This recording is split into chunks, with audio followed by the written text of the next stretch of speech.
आज रोजी आपल्या पेठशिवणी गावामध्ये शासकीय कर्मचारी म्हणजेच आपले तलाठी साहेब आले असता त्यांनी सुद्धा पाहणी केली की कालपर्यंत जो शेतकरी या कापसासाठी सर्वांना आनंदाने सांगत होता की यावर्षी चांगला उतार येईल कापसाचा, आम्ही खत फवारण्या चांगल्या पद्धतीनं पिकाला एकदम जोमानं या ठिकाणी आणलं होतं, पण काय ते काय स्वप्न 2च रात्रांमध्ये हे होऊन गेलं. म्हणूनच म्हणतात की बा शेती करण्यापेक्षा कुठंतरी नोकरी राहिलेलं बरं.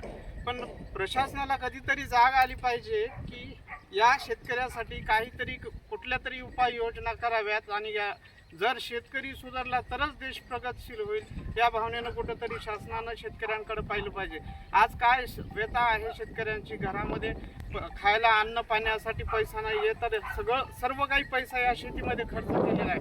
एवढंच नाही, इतकंच नाही तर सावकारांचं खर्च काढून या पिकासाठी शेतकऱ्यांनी खत फवारण्या याची जी काही मशागत आहे हे केलेलं आहे पुढचे स्वप्न पाहून. आणि शासन तर काय ही मदत सोडा, झालेल्या 1-2 क्विंटल कापसाला भावसुद्धा देत नाही. 5,000, 6,000, 7,000 म्हणजे ते शाहूकारी कर्जाचं तर बाजूलाच राहिलं, त्याचं व्याजसुद्धा फिटत नाही. अशा परिस्थितीमुळं कुठंतरी शेतकऱ्यावर आत्महत्येची गंभीर समस्या निर्माण होताना दिसते आपल्याला. आणि सरकार काय करते, सरकार कोणाकडे बघते, उद्योगपत्यांकडे पाहते. उद्योगपत्यांनी 7,000 कर्ज उचलू द्या, 7,000 कोटी उचलू द्या, 8,000 कोटी उचलू द्या, त्यांचं एका मिनिटात माफ होते. आणि शेतकऱ्याचं कर्ज म्हणलं की यांच्या कपाळाला आट्या पडतात.